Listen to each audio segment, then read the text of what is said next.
Мислам дека сите од нас, мажите овде, освен Дејан, сме служеле војска.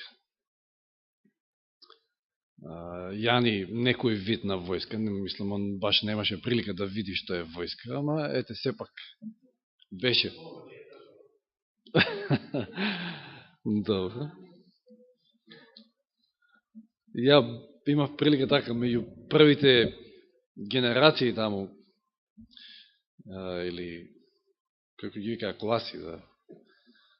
Февруари 93-та беше тоа, ако не се лажам, да.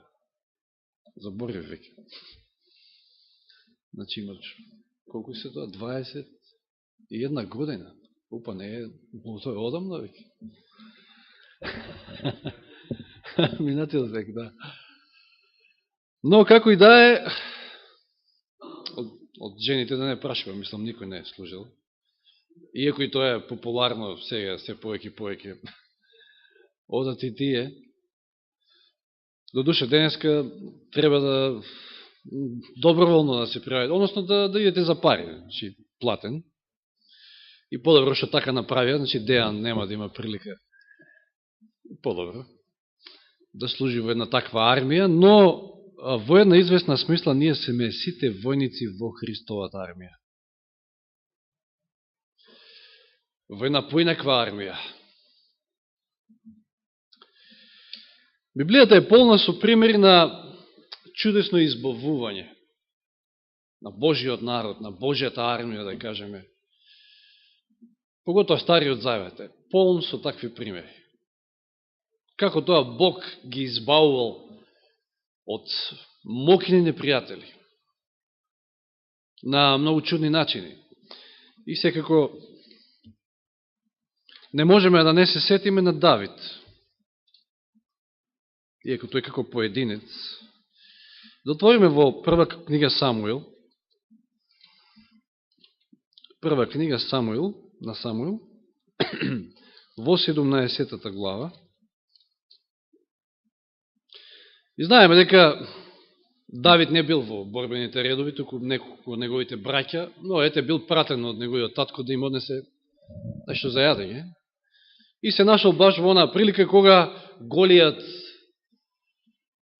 ги провоцира израелската војска, ја повикува некого на дуел и вели, ако некој од вас мене ме победи, тоа значи дека ние сме победени сите, комплет ќе бидеме ваши слуги и така натаму. И Давид се наоѓа тука. И како за чудо Давид, малиот Давид, млад бил тогаш, тој се пријавува да се соочи со Голијат. И да се сетиме на тоа што му вели царот Саул во 33 стих од 17 глава, прва книга Самуил. Ама Саул му одговори на Давида: не можеш ти да излезеш против тој филистеец за да се бориш со него, зашто ти си уште дете, а тој е воин од својата младост. И не само што Давид е дете, ако читаме поглед таму, мислам, Голијат е джин. Преку 3 метри, кој знае колку бил висок. 6 лакти и една педа, па рачунете колку е тоа. Каков оклоп носел, каци, мислам, шлем и така натаму. Значи, страшно нешто. Знаете, денеска се користи тој израз, сте гледале некојаш фудбалска утакмица или и сега коментатор знае да каже како Давид против Голијат.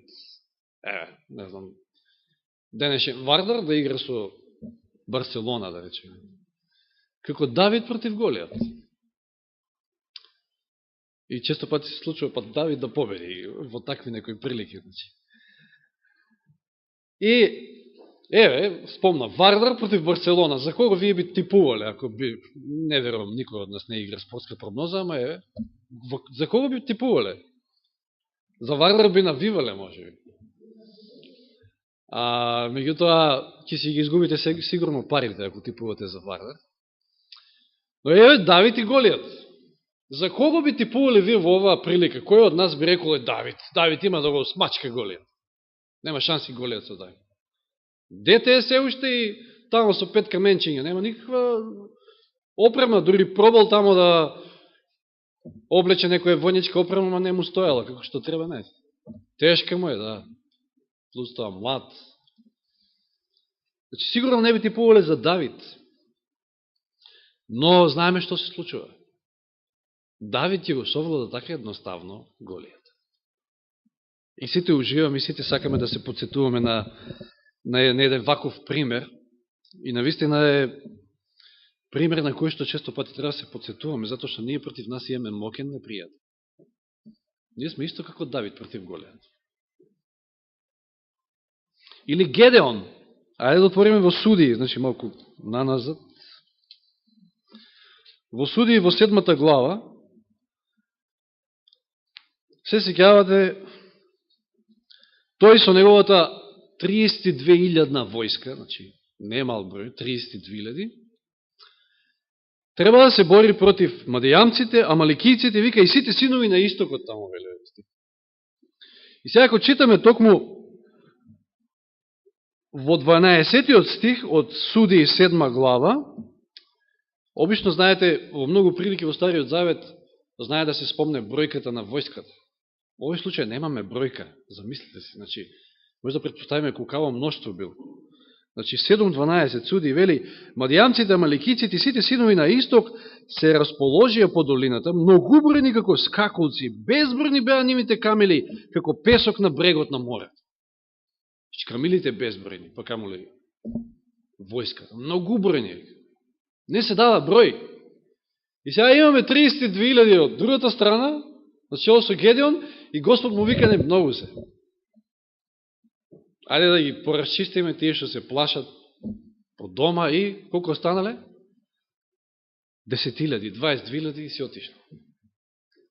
И тие 10.000 биле многу. И го знаеме оној тест со водата, кој како ќе пие вода, значи оној кој што ќе пие од рака, ја читаме во 7 стих.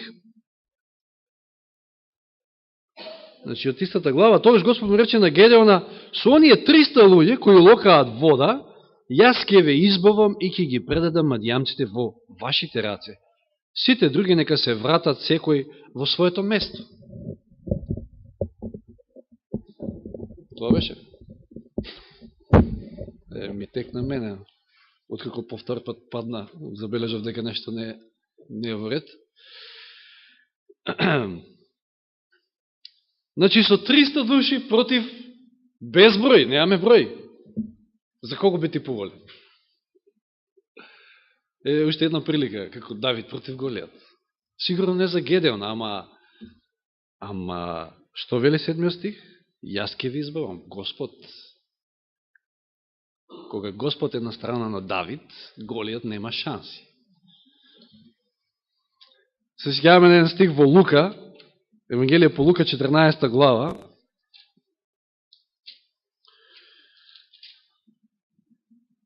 и 32 стих вели, или кој цар кога оди на војна против друг цар, прво неке седне да се посоветува со своите советници.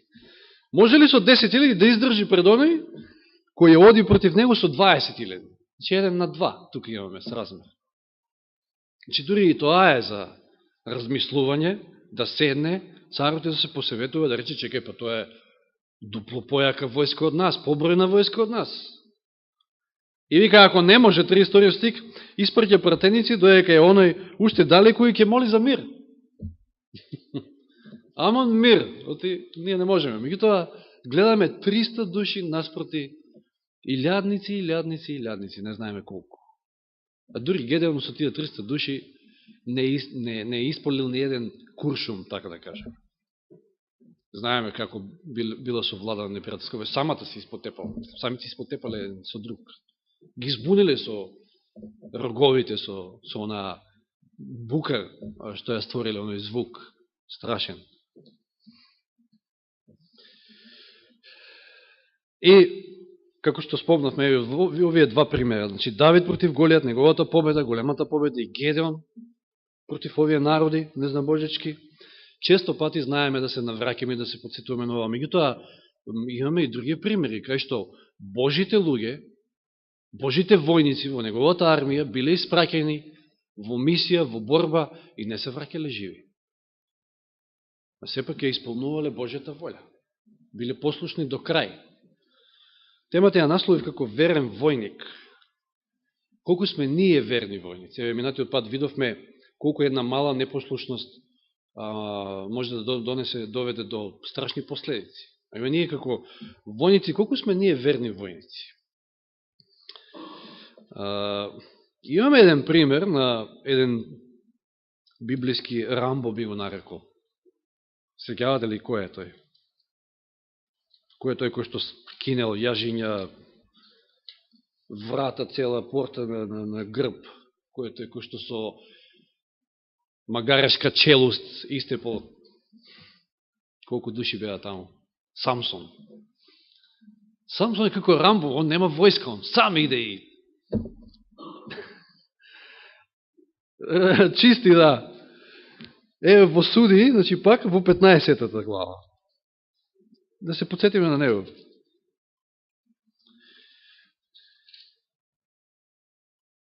Од 4 стих, и Самсон отиде фати 300 лисици. 300 лисици. Зеде главни, свртувајќи ја опашката, кога опашката стави по една главна меѓу две опашки, че му требале за нешто и отишол. Исте по 300 лисици, опашките и кај ги нашол како прва. Веројатно имало тогаш многу повеќе од колку денес. Во друга прилика, 13 стих.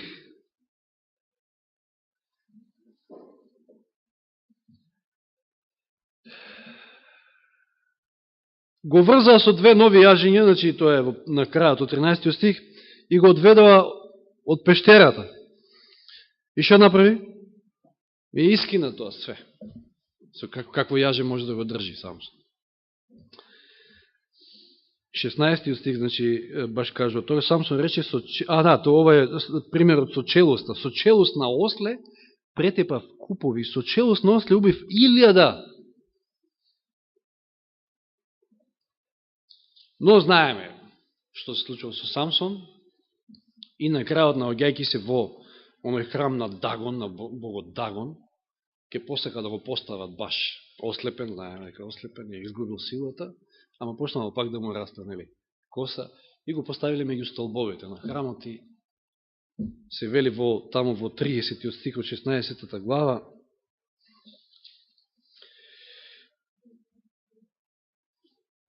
Нека загинам со филистејците, вели, тој извикал, и напна со сета сила, ја урна зградата врз кнезовите и врз сиот народ што се наоѓаше таму, повеќе ги уби умирајки, отколку што ги истепа во животот.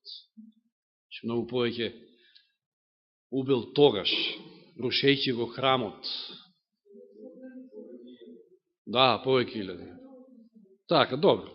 Не се занимава баш со тие бројки. Како и да е, истепа многу повеќе како цело време во својот живот.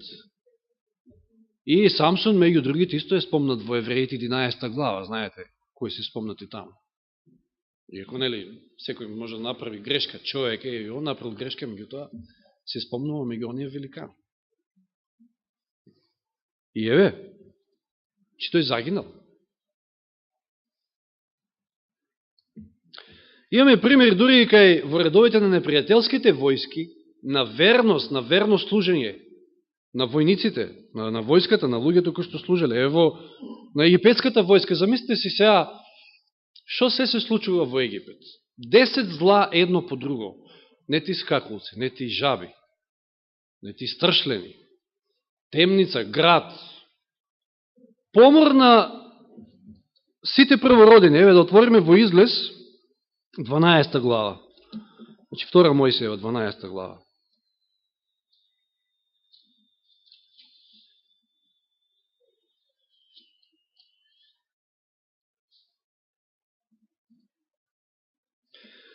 Дваесет девети стих. Наполној Господ ги погуби сите првороденци во египетската земја. Тоа е последното 10-то зло. Од фараоновиот првороденец, значи почнувајќи од највисокиот, од неговиот првороденец, кој требаше да седи на престолот, значи кој што бил престолонаследникот, до првороденецот на пленикот во темницата. Да он е таму затворен. А така и сите првородени на добитокот. Во ноќта стана фараонот, тој и сите негови дворјани и сите египетци, зашто страшен лелек се разнесе низ Египет. Немаше куќа во која не лежеше мртовец. Страшна сцена. Фараонот ги повика во ноќта Мојсија и Арон, им рече: станете и замините од мојот народ, одете. Дори таму во 33 стих вели: египетците го принудуваа народот да замине побргу од земјата, зашто ќе загинеме сите. Одете, дев од вас. Што се не снаоѓа ради вас? И сега замислите си, покрај тоа, фараонот го пушта народот и после тоа се предомислува и се вели: одиме да ги испотепаме се. И покрај тоа, навистина тврдоглав, страшно тврдоглав, и целата негова војска го слуша. И покрај тоа што знаат дека кои им се шансите? Па еве што све направил Бог. И тие одат. Одат и дури и кога Господ преку Мојсија ќе го отвори морето, и тие влегуваат во морето, влегуваат во самоубиство буквално, извршуваат. Но се послушни. До самиот крај, гледаме примери дури од непријателската војска. На верни војници. Во овој случај на овој тврдоглав цар. На фараонот. Дали ние сме му верни на Господа? Дали ние ја твориме неговата волја без оглед на последиците, без оглед на тоа, што може би тоа може да не одведи во смрт? Дали сме спремни да го дадеме животот? Или имаме еден друг многу интересен пример. Ја порано, денеска ми е смешен, се смеам на втора книга Цареви, прва глава со Илија. Ова не е она слигување на оган од небото во Кармел, ама едно друго искуство со Илија. Знаете, Охози бил цар тогаш во Израел, и што му се случило таму, паднал од прозорската решетка на својата горница, значи од погорен кат, и се повредил. И пратил да му донесат, да го прашаат Велзевул, акаронскиот бог, дали ќе оздрави од оваа болест или што ќе му се случи. Тој прва глава, втора книга Цареви. И на пат, овие посланици, што тој ги пратил, ги среќава Илија, и им вика да одете и да му кажете Шом отишел таму да бара, па зарем Израел нема свој Господ, кажете му нема да оздрави, нема да стане, готово, крај со него. И се враќаат овие назад, значи прераскажувам сега тој прв дел од прва глава, и му кажуваат, му го опишуваат Илија сега, кој е тој што ве сретнал, кој е тој што ви кажал, му го опишуваат, му кажуваат, значи, најме, кожен појас и специфично бил облечен Илија, на овој му текнало, тоа е Илија. Илија до овој момент е буквално супермен. Него никој не може да го фати, не може да го лоцира нито еден сателит. Криза е 3,5 години, економска криза. Тој има храна, гаврни го храна, замислите си. Супермен. И покрај тоа, сите знаат кој е Илија, Охози. Да читаме сега, значи.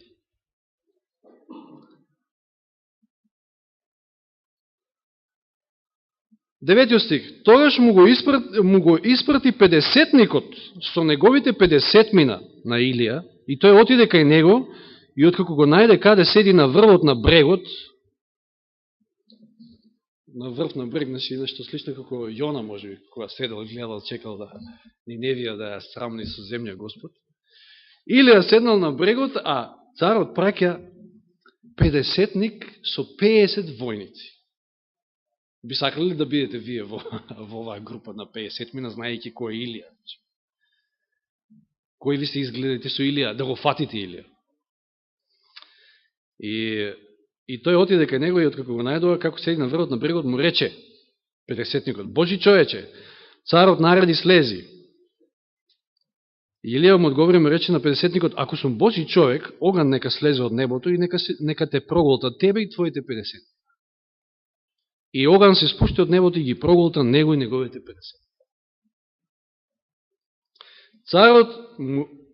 Царот, и овој доста тврдоглав, му испраќа нов 50-ник со нови 50 војници и сега, ај запрашете се дали сакате па во овие 50 да бидете војници. Знаејќи што се случило, овие ги нема. Знаејќи која е Илија, дека никој не може да го фати, никој ништо не може. која треба ќе се појави пред царот и ќе каже вака ќе биде, така ќе биде, и после го нема, не можеш да го блоцираш, не можеш да го фатиш, никако. Доаѓаат и тие, и со тие истото се случува. И царот и трети испраќа, трет 50-ник со уште 50. На 13 стих. И неговите 50 мина. Значи, третиот 50-ник дојде, сега овој малку попаметен од другите двајца, и што му вели на Илија? Ги свитка колената пред Илија. Да го моли, а не да му вели слези, наредба да му дава, не. Ги свитка колената и го замоли вака: Божи човече, мојот живот и животот на овие 50 твои слуги нека биде скапосен во твоите очи. Овој знае дека му нема спас. Во тесно е. Не може да го фати Илија, ако се врати назад, без Илија, тешко него, а и овака, знае и дека нема да се врати, знае како завршили овие предходните. И го моли за милост.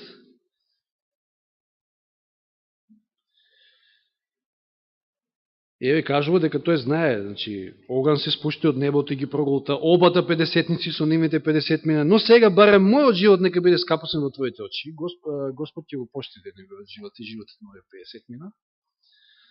Но пуката е тоа што, еве, гледаме, дури во оваа армија и овие војници знаат дека одат во сигурна смрт, но, ете, послушни се на наредбите на својот цар.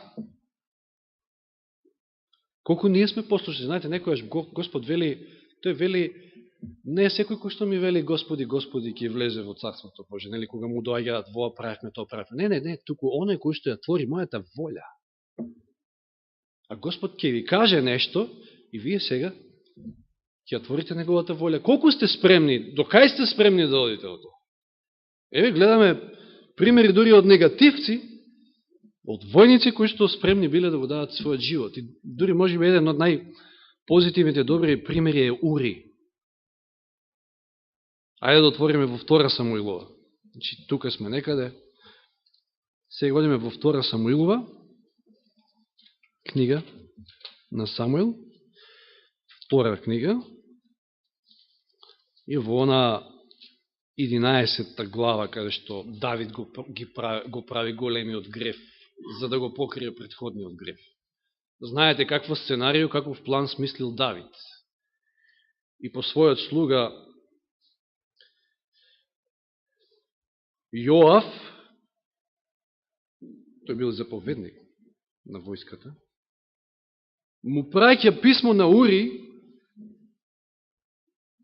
и во тоа писмо, вели, пишуваше вака, значи 14 стих читам. Поставете го Урија, не, го праќа, се извинувам, го праќа по Ури, смртната пресуда, буквално негова, во негови раце ја праќа по Ури, за да стигне писмото до Јоав. А Јоав треба да ја распореди војската, и во писмото што пишува, да биде напред во првите борбени редови, исфрлен, дури и овие да се повлечат, и тој да биде на удар, непријателот да се загине. Знаеме кој бил планот на Давид, значи да се реши од мажот на својата љубовница, за да си ја земе после за жена. И Ури, зарем не е свесен тој дека одат против град, треба да освојат град, вели тука зидини. Знаете какви били градовите тогаш? И дори кажува во случајот дека фрлале камења од озгора, знаете, сте гледале можеби некој филм тамо од средниот век, знаете како било тешко да се освои таков град. Значи, ако не го срушите некој од зидот, ако не направите некој простор или вратата да ја отворите, знаете како удираат со 300 чуда тамо, и ти да тргнеш према зидини, мислам, кој е изгледот дека ти ќе успееш? И тоа веројатно биле малкумина, тие кои што биле напред во првите борбени редови. Но Ури и покри тоа, тој е свесен, но тој е верен војник на својот цар. Ги извршува верно наредбите на својот цар. Еден убав пример во Ури. Гледаме и потоа Давид заради сите овие злаки си ги понесе своите последици. И исто така страшни последици. Или еве, во Јован 21 глава, Јован 21 глава, главата кој што моментално ја обработува брат Јани, последната глава од Евангелието по Јован и токму кај примерот со Петар. Сеќавате од минатата сабота, 3 пати Исус му поставува прашањето на Петар: ме сакаш ли, ме љубиш ли, ме љубиш ли, ме љубиш ли? И Петар му одговара 3 пати, дори се натажил на крајот, затоа што го прашува ме љубиш ли по 3 пат. Знаел, јасно му било зошто, се сетил на моментите кога го се откажал од Господа, и потоа во 18 стих, или вечерви, или може би некоја следна сабота, Јаник изборува за тоа, се вели: вистина, вистина ти велам, Исус му вели на Петар, кога беше помлад, се опашуваше сам и одеше каде што сакаше. Но кога ќе остариш, ќе ги расшириш твоите раце и друг ќе те опашува и ќе те води каде што не икеш. А ова го рече навестувајќи со каква смрт ќе го прослави Бога, откако го кажа тоа, му рече: врви по мене. Што всушност му вели Исус на Петар? Врви по мене, следи ме. Крајот се знае. Крајот му кажува каков е. Смрт. И не само Петар. Освен Јован, знаеме дека сите други биле мачени и убивани на различни начини и го дале својот живот за Христа. Исус вели: врви по мене, следи ме, земи го својот крст и следи ме. Каде тоа да го следиме со крстот свој? Кај отишел Исус? Еве, Исус ни е совршен пример на крстот, со крстот по Вија Долороса. На Голгота. И навистина има смисла дека само ако умреме, тогаш можеме да извојуваме победа. Че ние треба да бидеме спремни да го дадеме животот за својот цар, за својот небесен цар. Само така ќе имаме со сета сила и со сета одлучност, ќе одиме против непријателот. Нормално, имајќи го него како водач, заповедник, голем војсководач. Ако сме одлучни да, дури ако треба и животот да го даде. Еве како што гледаме и во овие Ури, го видовме како убав пример.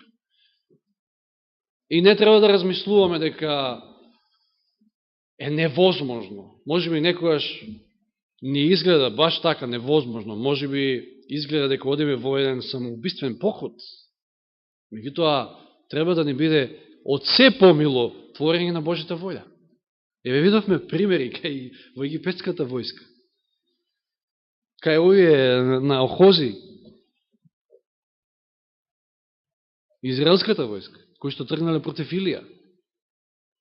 Видовме послушност до крај. Самиот Исус во Филипјаните 2 глава, значи Павле инспириран од Духот Свети, запишал неверојатно поучни убави зборови, кои што многу често пати сме ги цитирале од оваа говорница. Еве пак ќе ги прочитам, значи од Филипјаните 2 глава отворете од 5 до 9 стих.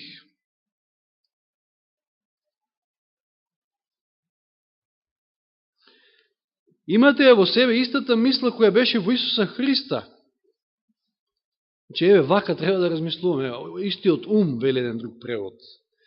Кој, иеко во Божје обличе, не го сметаше како грабното тоа што е еднаков со Бога, туку се лиши самиот себе и зеде обличе на слуга, станувајќи сличен со луѓето. И откако се најде во лик како човек, тој се понизи самиот себе. Во која мисија беше пратен Исус?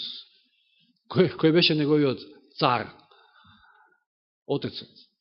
Го праќа во мисија на спасување на наше спасување, спасување на човештвото, и вели се понизи самиот себе и стана послушен до смрт.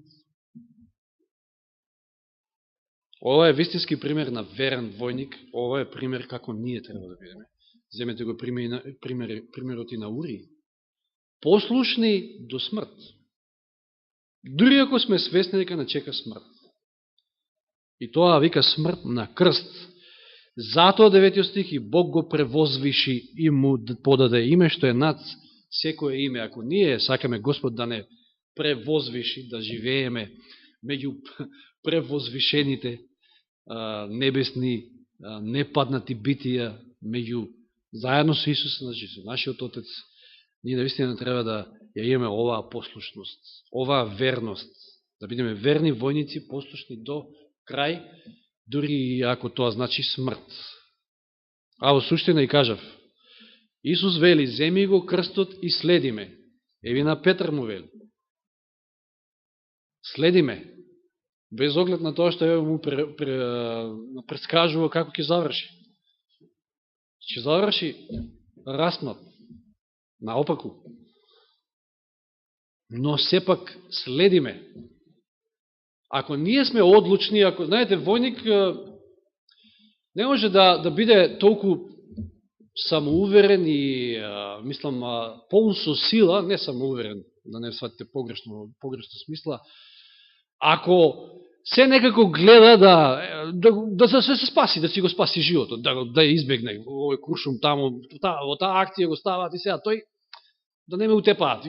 Тој ќе седи тука, нема да оди напред со сета сила, со сета своја одлучност. Меѓутоа, ако сме спремни и ако сме одлучни, дури и животот да го дадеме, тогаш одиме со сета сила.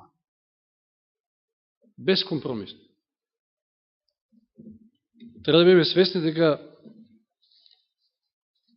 без да го дадеме својот живот, сега во една духовна смисла, тоа е и поентата, без да умреме за своето старо јас, ние не можеме да победиме. Господ не повикал во својата војска да бидеме верни до крај, па дури во онаа смисла, знаеме какво време не очекува, знаеме какви настани следуваат, само верноста до крај, послушноста до крај, ќе овозможи да бидеме превозвишени, нашите имења да бидат превозвишени и да се најдеме таму кај што Господ сака сите да се најдеме. Нека му е слава на Господа, верувате дека тој е мокен, семокен, гледате како Давид го победи Голијат, гледате како Гедеон со 300 војници против безбройна војска извојува победа. Победата е секојаш тука на дофат, но до победа и до круна само преку трнлив венец, само преку умирање на нашето јас. Нека му е слава на Господу уште еднаш. Амин.